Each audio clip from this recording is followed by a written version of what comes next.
Shalom Arav, Shavua Tov. Shavua Tov lekulchem. Est-ce que vous me voyez? Ça va? Tout est bon? Vous m'entendez bien? Tout est bon, Oui, Arav. Tout oui. est bon. Yofi, Oui. Metsuyan, Baruch Hashem. Qu'est-ce qu'on peut demander de mieux? Alors, Be'ezat Hashem est sur le fond de la situation mondiale dans laquelle le monde se trouve. Et nous connaissons tous le verset de la Tfila, Baal Milchamot, Zorea Tzedakot, Matzmiach Yeshuot. C'est-à-dire que celui qui est le maître des guerres, qui connaît le secret des guerres, il est en même temps qu'il est le maître des guerres, Zorea Tzedakot. Il sème une justice mondiale, même si celle-ci est cachée aux yeux des hommes. Et de là, Matzmiach Yeshuot, il fait pousser les libérations. Ce qui conduit le Rav Kook alav Shalom dans son traité de Horoth, dans son livre de Horoth, dans le passage qui concerne la guerre, de nous conclure que chaque fois qu'il y a une grande guerre dans le monde, eh bien, ceci accentue l'attente du Mashiach, le dévoilement messianique. Nous avons retrouvé un texte cette semaine dans l'un des livres du Gaon de Vilna qui dit que lorsque la Russie sortira en guerre et que ses bateaux arriveront sur la mer Noire en direction de la Turquie, aujourd'hui on sait que les bateaux sont déjà sur la mer Noire, eh bien, dit le Gaon de Vilna, il y a 400 ans, 450 ans, il faut mettre ses vêtements de Shabbat et ne plus les enlever. C'est-à-dire qu'il faut attendre un dévoilement imminent. Donc, Bezat Hashem, nous sommes tous prières que ce dévoilement se réalise réellement devant nous, ce dévoilement que nous attendons depuis trop longtemps et très longtemps. Donc, personne ne sait exactement comment les choses vont évoluer, bien entendu. On n'est pas là pour donner des prophéties. Et d'abord parce que nous ne sommes pas prophètes, et deuxièmement parce que l'évolution de la Géoula peut venir de différentes manières qui dépassent complètement l'entendement humain. Donc, Be'ezat Hashem, nous faisons de notre mieux pour essayer de dévoiler ce que nous pouvons dévoiler. Toujours est-il que nous sommes préoccupés par notre étude et notre étude est arrivée au degré du Olam Ha'atzilut, le monde de l'émanation. Sachez juste que lorsque nous parlons de monde d'émanation, il faut comprendre que c'est un monde qui, en fait, est connotation de tikkun, de réparation. Car le Olam Ha'atzilut, c'est la réparation. Et nous avons déjà amorcé ce sujet en disant que lui a précédé à ce monde de Hatzilut, qui est donc le monde du Tikkun. Quand je dis Tikkun, c'est-à-dire les sphirotes sur 3 degrés, droite, gauche et centralité.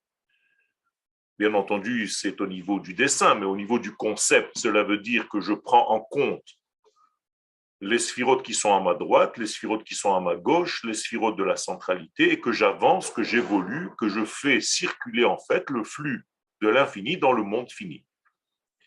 Et donc ce cordon ombilical entre l'infini et ce monde est lui-même partagé en 3 canaux, exactement comme le cordon ombilical qui sort du ventre du bébé, qui est relié à la maman. Lui aussi, si vous le regardez, vous avez l'impression qu'il s'agit d'un cordon, mais en réalité, ce cordon est fait de 3 cordons. Tout simplement parce que le bébé qui va naître est synonyme de tikkun, et chaque fois qu'il y a tikkun, il y a notion de triangle, yamin, small et emtsa.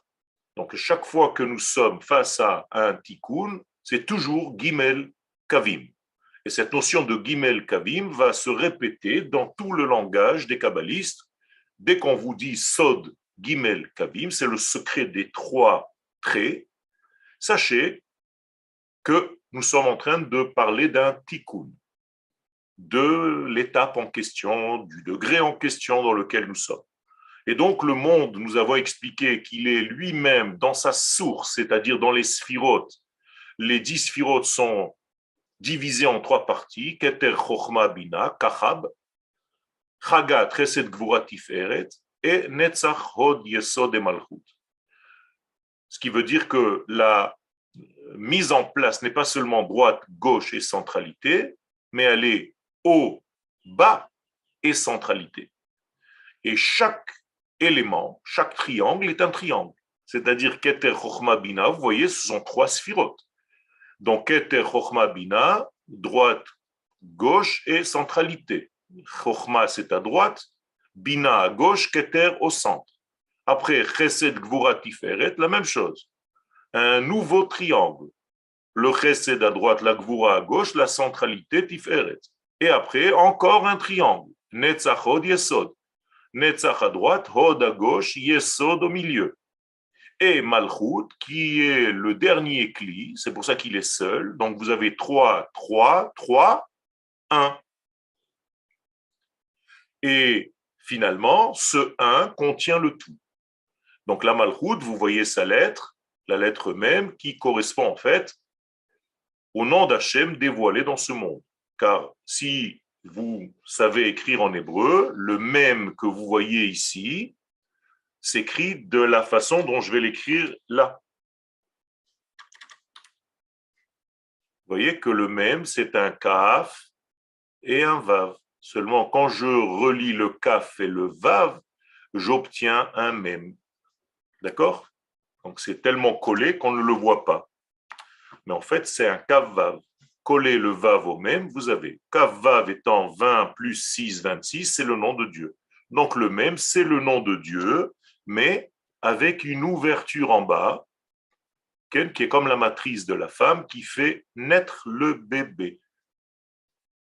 Et donc, finalement, du kaf et du vav va sortir un bébé qui va dévoiler tout ce qu'il y avait dans les 9 sphirotes d'avant. En réalité, nous avons 9 sphirotes et une qui révèle les 9 autres. Donc, la 10e, c'est la preuve par 9. Al-Basis Otan Midot, donc c'est sur ce programme-là, ce fond-là, sur ce triangle qui se retrouve dans tous les sens, ce qu'on appelle le Magen David, donc un triangle d'un côté, un triangle inversé, l'homme et la femme, l'homme qui est large en bas, la femme qui est large en bas et l'homme qui est large en haut. Vous voyez, c'est un triangle. Un dans l'autre, c'est le Magen David. L'homme et la femme, c'est la même chose. Donc, ce sont 2 triangles. Tout doit être triangulaire. Le temps est triangulaire. 2000 ans, 2000 ans, 2000 ans.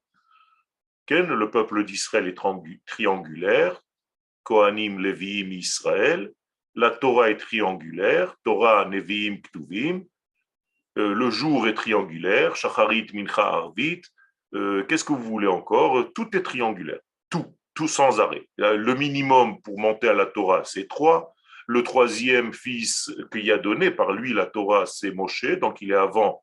Après, avant lui, il y a Aaron, Myriam. Moshe, c'est le 3e. 3 mois après la sortie d'Égypte, c'est là où on reçoit la Torah. 3 jours, soyez prêts pour recevoir la Torah. Et ainsi de suite. Le mois qui a été la Torah donnée, c'est Sivan. Après Nissan, Iyar, Sivan, 3e mois. Et ainsi de suite jusqu'à demain matin. Tout est triangulaire. Donc, si vous voulez comprendre le secret de ce monde, c'est en réalité le dévoilement par le triangle, par cette force-là, à tel point que nous sommes appelés le peuple triangulaire. Et donc, les sphirotes, je ne suis pas sûr qu'on voit la même chose que ce que vous voyez. Parce que nous, on voit un autre texte. On voit le texte Al-Basir al-Midot. Autant de midot, c'est ce que je suis en train de dire. Ouais, parce qu'on n'a pas vu les triangles. De quel triangle vous parlez quand on… Eh bien, je parle de Keter Chochma Bina, je parle de Chesed Gvura Tiferet, je parle de Netzach Hod Yesod, ce sont des triangles. Je ne les ai pas dessinés devant vous, mais en réalité, je vous prends 3 triangles. Keter Chochma Bina, premier triangle, Chesed Gvura Tiferet, deuxième triangle. Je reviens, si vous voulez, au Sphirot, comme ça vous le voyez plus facilement. Si je le retrouve,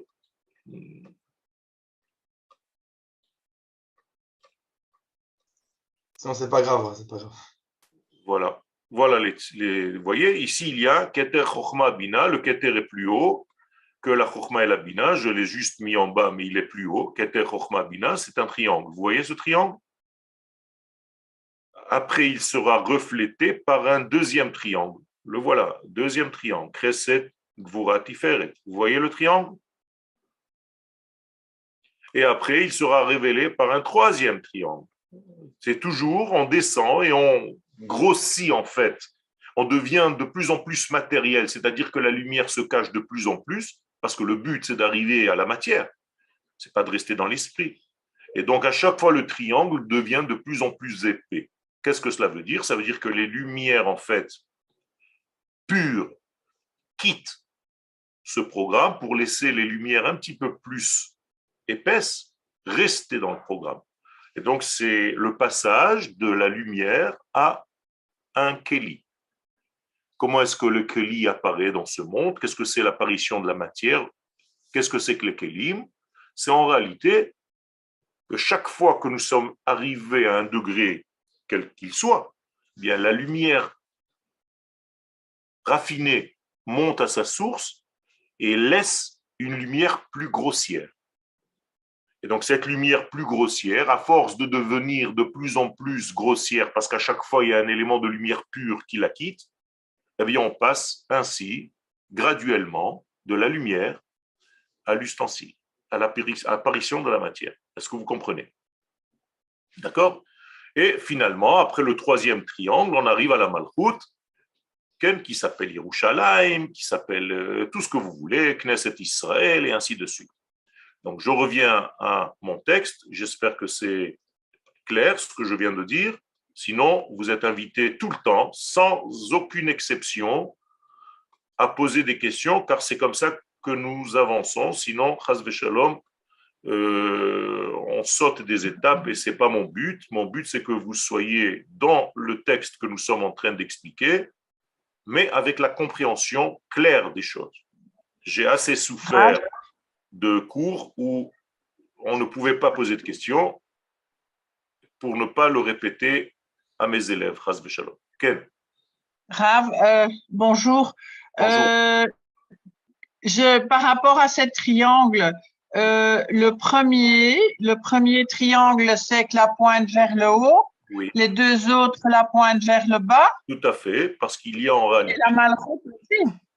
Tout à fait, c'est une ha'ataka, on appelle un copiage, un recopiage de ce qu'il y avait en haut. C'est-à-dire que le monde d'en bas, c'est la réflexion inverse du monde d'en haut. Comme quand vous vous regardez dans le miroir. Votre œil droit dans le miroir, si vous le touchez, vous voyez un personnage qui se touche l'œil gauche. On est d'accord? Oui, oui. Alors que vous êtes en train de frotter votre œil droit. Dans le miroir, c'est l'œil gauche. Merci. D'accord? Eh bien, c'est exactement la même chose. Ce monde, ça s'appelle un monde qui recopie le monde. D'ailleurs, l'un des partsoufim vers lesquels nous allons revenir ultérieurement, Bezrat Hashem, s'appelle Atik. Justement pour cette raison. Biglat Shehu Ma'atik. Il recopie.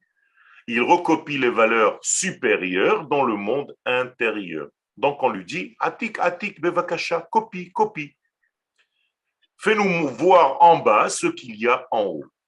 OK? Donc les kabbalistes disent que notre monde est un arbre inversé.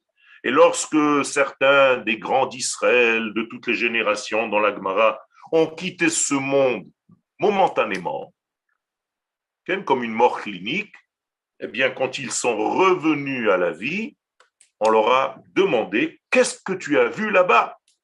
Et la réponse était « Olam hafur ra'iti, tartonim lema'ala, ve'elyonim lemata. » J'ai vu un monde inversé.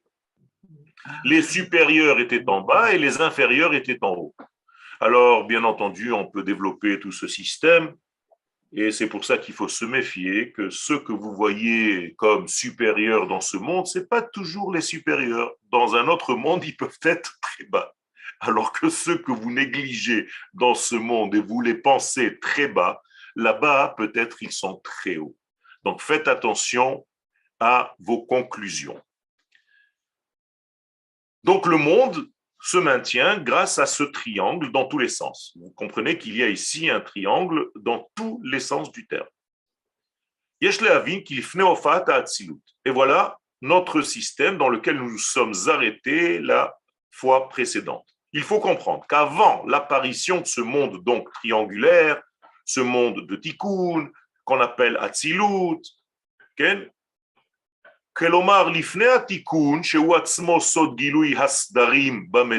avant donc le Tikkun, qui est en réalité une seule chose, c'est un puzzle qui a été mis en place. C'est tout. Tout existe. Vous comprenez que dans le Tohu Bohu, ça veut dire tout est là. Tohu ou Bohu. Il est dedans. Mais il est dans un état chaotique, c'est-à-dire qu'on ne sait pas exactement où placer les éléments. Mais tout est là. C'est comme un puzzle que vous avez acheté au magasin. On vous donne l'image qui existait bien avant. Et d'ailleurs, on a imprimé l'image entière. Et après, on l'a découpée. Et on vous a mélangé 6000 pièces. Eh bien, voilà, nous avons 6000 ans. C'est un puzzle à 6000 pièces. D'accord? Et chaque année, nous avons un pion.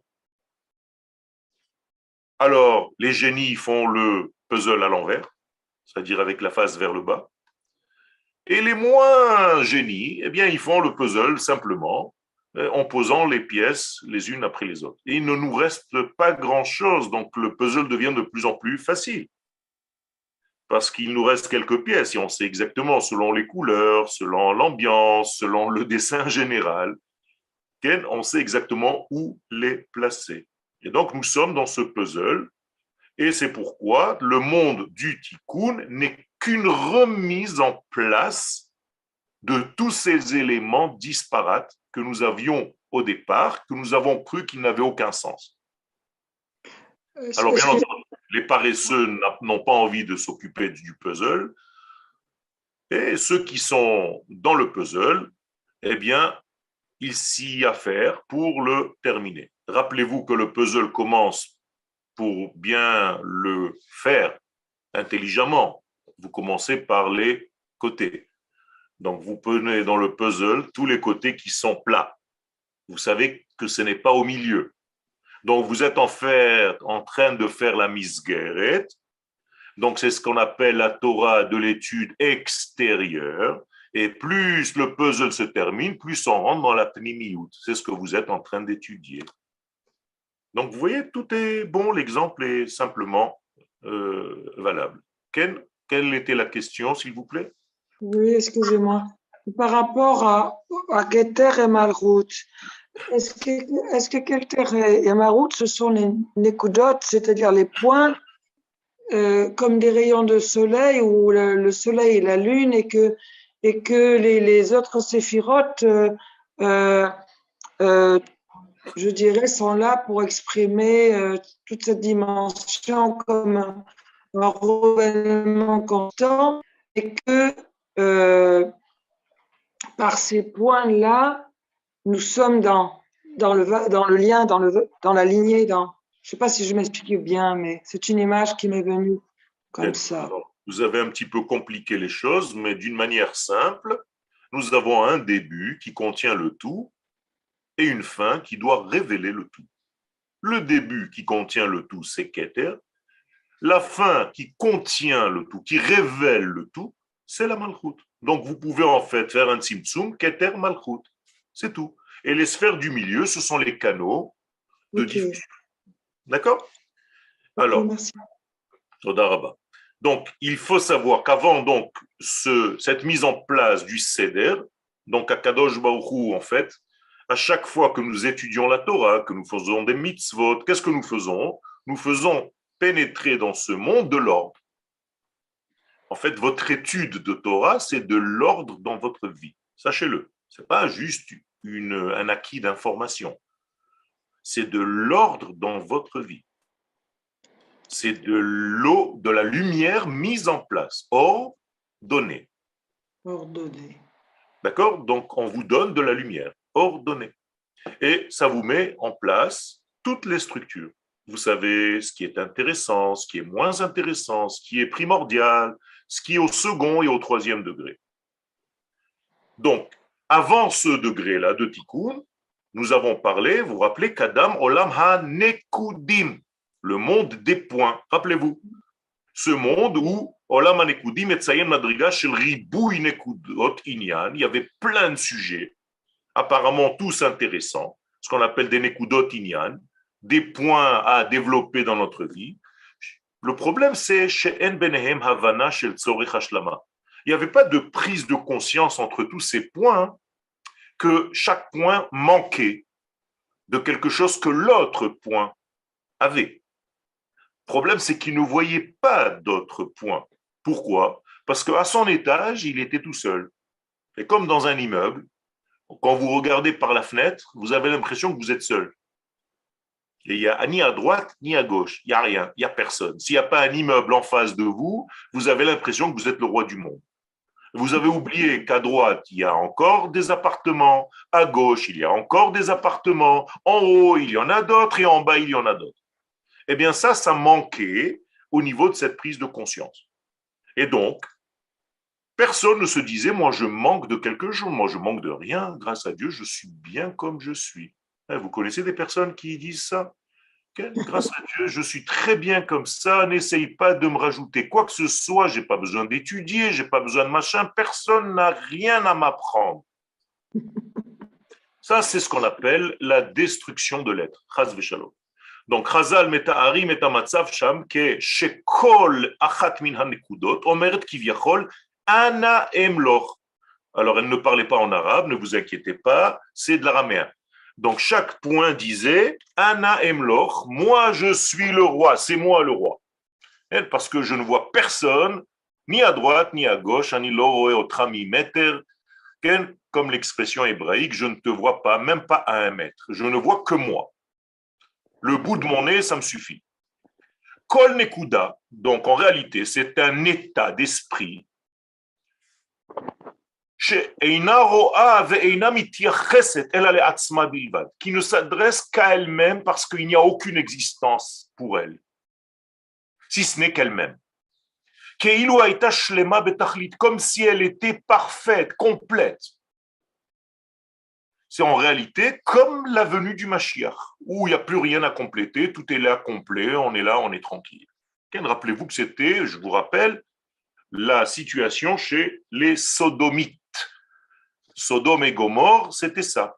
Ils sont arrivés dans une société humaine qui pensait qu'elle était arrivée au temps messianique. Donc, il n'y a plus besoin d'avoir personne. Le plaisir, c'est pour moi-même. Donc, si je dois avoir une relation, je l'ai avec quelqu'un du genre qui me convient, puisque c'est le même que moi. Et donc, je n'ai même pas de souci d'avoir des enfants. Donc, il faut être homosexuel. Comme ça, il n'y a pas d'enfants, il n'y a pas de risque d'avoir des enfants parce qu'il n'y a pas de lendemain, il n'y a pas de prise de tête, les enfants, c'est que des soucis. Je n'ai pas besoin de soucis à personne. Donc, le plaisir est pour moi. Moralité, chas v'shalom, ils ont bloqué le même dont je vous ai parlé tout à l'heure. C'est pour ça que c'était Sodome, Sod, c'est le secret d'un même fermé. C'est-à-dire, ils ont fermé le même. Celui qu'il fallait laisser ouvert, bien entendu. Donc, c'est ce qu'on a en réalité, Sod même Sgoura, c'est le même fermé. On n'a plus besoin de rien faire, et donc on est à Sodome, Chas v'chalila. Et avec un jeu de mots, on dit Sodome et Gamou. Okay? Donc, tu es terminé, alors qu'en hébreu, on dit Amora. Donc, mais bon, les Français, ils aiment bien mettre des G partout. Alors, ça est devenu Sodome et Gomorre, je ne sais pas pourquoi. Comme tous les noms des livres de la Torah, c'est devenu des noms d'animaux que je ne connais pas, j'en ai très peur. Surtout du Deutéronome, qui me paraît menaçant à outrance. Et la Genèse, qui est son épouse, qui a 2 cornes, 3 dents, et le reste aussi pareil. Le Lévitique, lui, bon, il est très gentil, mais quand même, c'est un animal qu'on trouve dans le désert, apparemment, qui court très vite, et ainsi de suite. Alors, je ne sais pas d'où ça sort tout ça, mais je reviens, moi, à mes origines, Ken Bereshit Shmot Vaikra Bamidbar Dvarim, ça me paraît beaucoup plus yediduti la mishtamesh. Donc, Kol Nekuda, chaque point, Eina Roa Veina Mityacheset ala le'atzma bilvad. Je vois même qu'il y a des gens qui rigolent. Donc, je vais me faire augmenter dans mon salaire, puisque je vous fais rire en même temps. Donc, ça va me rapporter encore quelque chose. Donc, il y a ici quelque chose de terrible, en fait. C'est la prise de conscience, en tout cas, tu crois comme ça, que tu n'as rien à compléter parce que tu es complet. Lo kesher beina ou ben sh'ar hanekudot, zo metziut shel chorban. C'est l'existence même de la destruction dans tous les sens du terme. Détruire, c'est en réalité avoir un ego gonflé à bloc et ne penser qu'à toi-même comme si tu étais le nombril du monde. Et c'est ce qu'on appelle Matzav Shel Shvira, c'est là où il y a eu la brisure des vases, ce qu'on appelle Shvirat HaKelim, à cause de cela justement, parce que chaque Keli avait l'impression qu'il était tranquille, donc il n'a même pas besoin de lumière. Donc lorsque la lumière est rentrée dans ce Keli, qui était tellement faible en réalité, alors que lui pensait qu'il était très fort, bien la lumière l'a explosé. Parce que lui, il s'attendait à rien puisqu'il a besoin de rien. Donc, velo shvira kevan she'en ba'olam kazeh lo hashpa echad lasheni. Donc, il y avait ni le désir de partager dans un monde pareil, velo kabbalah echad min hasheni, ni le désir de recevoir l'un de l'autre. L'humilité, c'est de savoir que je n'ai qu'un pan de la vision divine. Je suis subjectif à ma personne. Je ne peux pas dire que c'est moi qui ai raison, tout le reste a tort. Mais je peux me battre quand même pour ma façon de voir, ça oui, c'est très légitime, sur ce qu'on appelle Milchamta Shel Torah, mais je ne peux pas dire que les autres ne sont pas légitimes et qu'ils n'ont pas de place dans ce monde. D'accord? Même si j'ai ma façon à moi de voir. C'est ce qu'on appelle Talmidei Chachamim Marbim Hashlama, Marbim Shalom Baolam. Dans les Talmidei Chachamim, leur définition de Talmid Chacham, c'est de savoir qu'il ne contient pas le tout. Et donc, il y a encore quelque chose à apprendre de l'autre et quelque chose à donner à l'autre. Matzav ze shalal mikol nekuda et echolet leachil et or Hashem. Donc, chaque point n'a pas pu contenir, vous comprenez bien pourquoi, la lumière de Dieu, qui, elle, est une lumière qui donne à ceux qui donnent. Je répète, la lumière de Dieu est donnée à ceux qui donnent. Je répète, la lumière de Dieu n'est donnée qu'à ceux qui donnent. Vous avez compris? Ça veut dire que si vous êtes dans une situation dans votre vie que de réception, vous n'allez jamais recevoir quoi que ce soit. Mais si vous êtes dans une réception pour partager après, alors vous allez tout recevoir. Et c'est pour ça que les gens qui ne comprennent pas ce système, ce secret, eh bien, ils ont l'impression que parce que je veux, ça suffit. Non, ça ne suffit pas. Tu peux vouloir, mais tu ne recevras rien parce que tu ne sais pas vouloir. Donc, tu ne sais pas recevoir. Donc, il faut apprendre comment recevoir. C'est ce qu'on appelle l'ilmod Kabbalah. Donc, étudier la Kabbalah. La Kabbalah nous apprend comment recevoir la lumière d'Hachem. Et la première leçon, c'est recevoir pour partager. Là aussi, vous êtes en train de recevoir, puisque c'est moi qui donne le cours, et chacun d'entre vous a une perception différente. Il y a ceux qui écoutent, il y a ceux qui écoutent et qui écrivent, il y a ceux qui écoutent et qui ont dans l'intention de redonner ce qu'ils ont entendu. Il y en a plein. Eh bien, votre réception va être changeante, différente, selon ce que vous êtes en train de faire. Et bien entendu, ceux qui comprendront le sujet au mieux, c'est ceux qui vont le rediffuser après. Alors, si vous n'êtes pas capable, ou en tout cas, vous ne sentez pas que vous êtes capable de diffuser cela, eh bien, tout simplement, diffusez le cours à quelqu'un d'autre. C'est déjà quelque chose. Vous êtes déjà dans le partage, même si ce n'est pas vous qui dites les choses, diffusez le cours. Vous êtes associé à la diffusion de cette Torah, ce qui est pas moins important. Si vous êtes capable vous-même d'enseigner, bien entendu, l'ilmod al-elmad al-menat le'elamed, c'est ce qu'on appelle en hébreu Talmud Torah, pas limoud Torah. Limoud, c'est étudier, Talmud, c'est étudier pour enseigner. D'accord? Ce sont des petites leçons d'Ulpan, en toute humilité. Alors, Mitzadze, Shalal, Mikol Nekuda, et Matzavze, cette situation, Shalal, Mikol Nekuda, et Eicholet Leachil et Or Hashem, donc aucune de ces points, de ces Nekudot, n'a pu recevoir la lumière de Dieu, et Aratzon Elion, cette volonté supérieure, parce qu'on ne peut pas révéler cette lumière, si ce n'est qu'en sachant que tous les éléments ici-bas doivent se réunir pour le faire. C'est-à-dire que j'ai besoin en fait d'un diamant avec toutes ses facettes. Ma facette n'est qu'une facette. Donc j'ai besoin de voir le diamant entier. Et chaque fois que je change de direction ou de vision de Zavit Re'ia, d'angle de vision, eh bien, j'ai un autre éclairage, une autre lumière. Un coup c'est bleu, un coup c'est rouge, un coup c'est vert, un coup c'est magnifique, dans tous les côtés. On appelle ça Shiv'im Panim la Torah, les 70 facettes de l'éclairage de la Torah. Moshe, d'ailleurs, connaissait les 70. Donc, c'était un diamant parfait. C'est pour ça qu'il y a marqué Be'er et ha-Torah azot b'shiv'im lashon. Moshe a expliqué la Torah, pas en 70 langues, et en perse, en iranien, en géorgien, et en russe et en japonais. C'est pas ça. C'est-à-dire par 70 langages différents, selon le public qui est en train de l'écouter.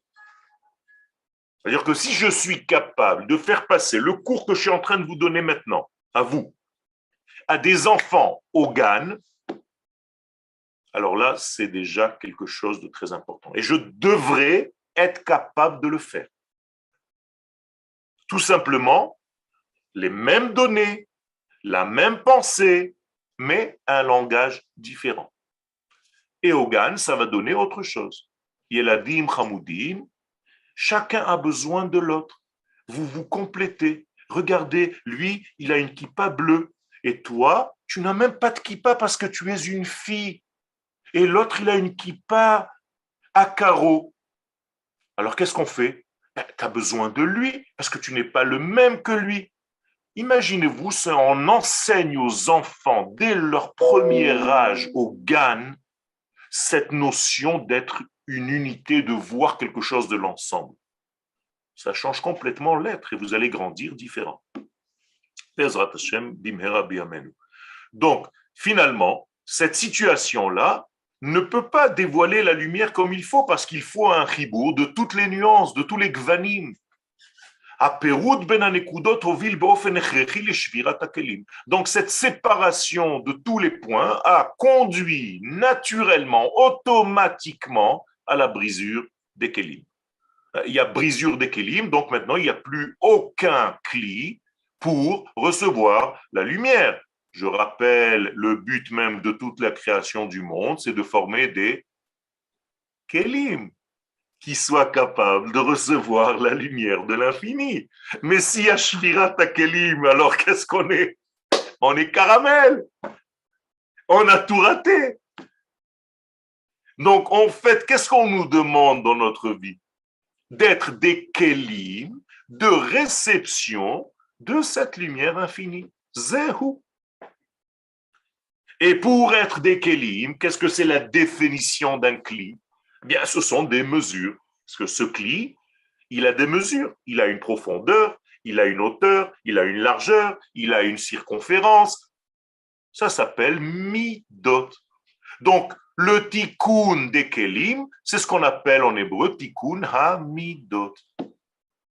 Et donc, tu dois en réalité, dans ta vie, te tikouner, voilà, je viens d'inventer un mot en français, et en faisant quoi? En ayant les mesures de chaque chose.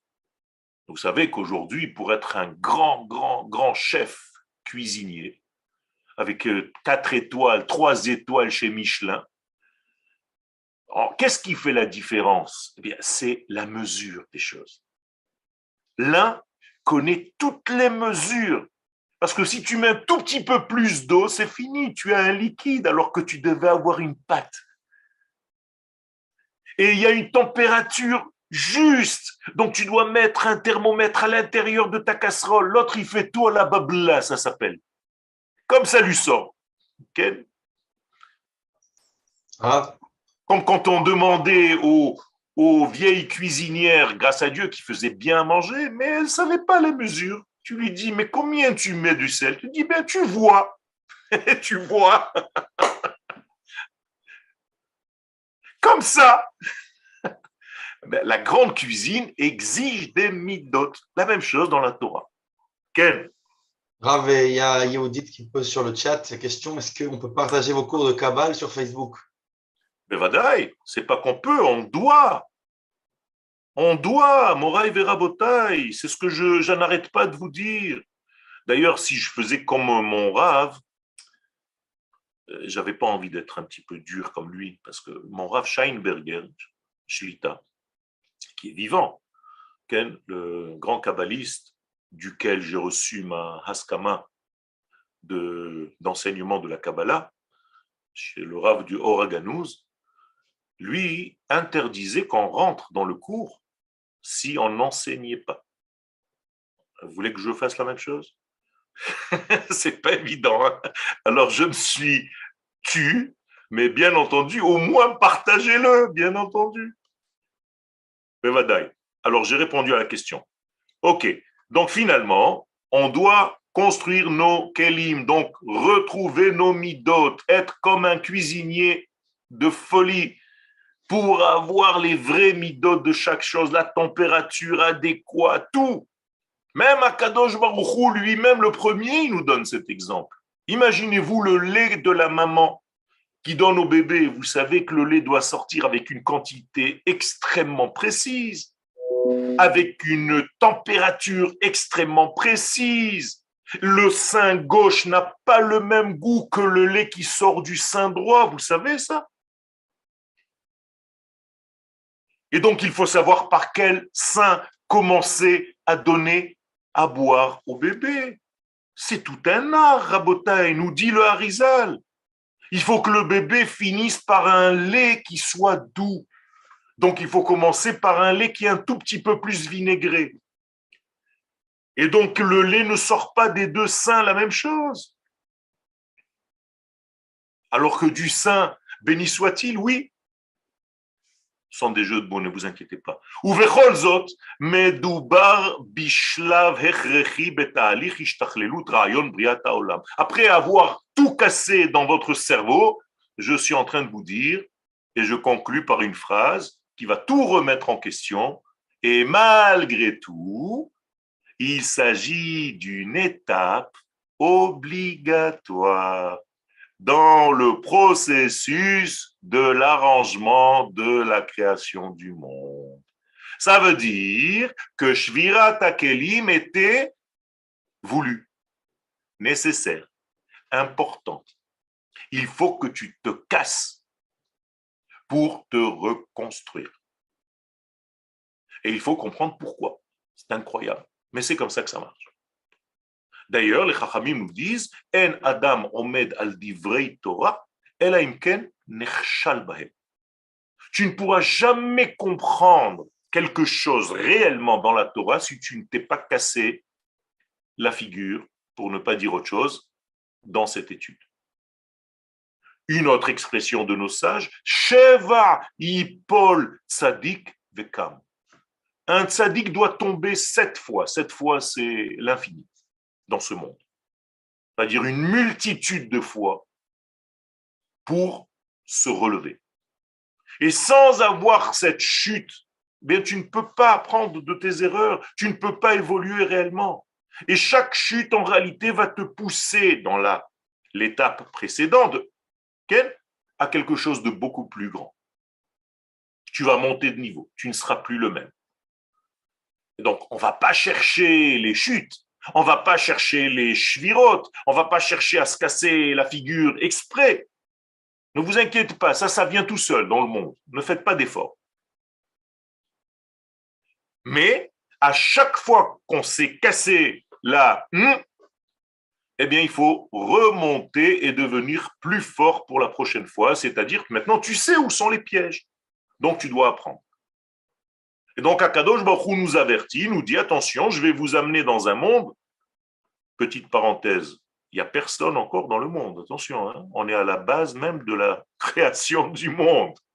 Et déjà là-bas, Kadosh Baruch Hu nous fait un système où il y a brisure. Qu'est-ce qu'il est en train de nous dire à Kadosh Baruch Hu dans cette étude? Ben, ça veut dire, je suis en train de préparer un monde où les chutes et les crises font partie de la vie. Et si tu sais ça, c'est beaucoup plus simple après. Tu ne vas pas à chaque fois te suicider dès qu'il y a un petit problème. Tu vas te dire, je sais, ça fait partie, c'est inhérent à la création. Même Akadosh Baruch Hu aya boné olamot umachrivam, il construisait des mondes et il les détruisait. Ça veut dire que ça fait partie d'une évolution de l'être. Olech vekam, olech vekam, olech vekam, ken nofel vekam. Il y a une chanson comme ça en hébreu. Nofel vekam, tu tombes et tu te remets debout. Première leçon d'un maître qui entre en classe. Les enfants, il lui faut une farce. Il y a un seau d'eau sur le dessus de la porte. Premier jour de l'année, le prof entre dans la classe, le seau d'eau tombe sur sa tête, le prof il tombe, il glisse. Tout le costume neuf, machin, il tombe par terre. Il se lève, il se nettoie, il s'arrange bien et il dit aux élèves, première leçon, à chaque fois qu'on tombe, on doit se relever. Il aurait pu s'énerver, rater le premier cours, toi et toi, chez le directeur. C'est pas de l'éducation, ça. Dans la vie, on tombe. Voilà, je viens de tomber, je vous ai donné. Merci à ceux qui ont préparé le piège. Vous êtes vraiment divins. C'est extraordinaire. Je vais vous raconter, Dieu, il a fait la même chose. Les mecs même, ils sont presque navrés d'avoir fait ça. Ils se sont dit, mince, on voulait faire une farce. Finalement, c'est bien senti. On a raté le truc. Mais c'est comme ça.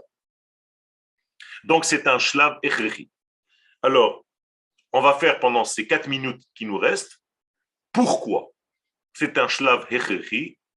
Et on va, bien entendu, utiliser les écrits du Rav Kook, alav shalom, dans 3 livres qui traitent de la Kabbalah chez le Rav Kook. On les appelle Orot HaKodesh.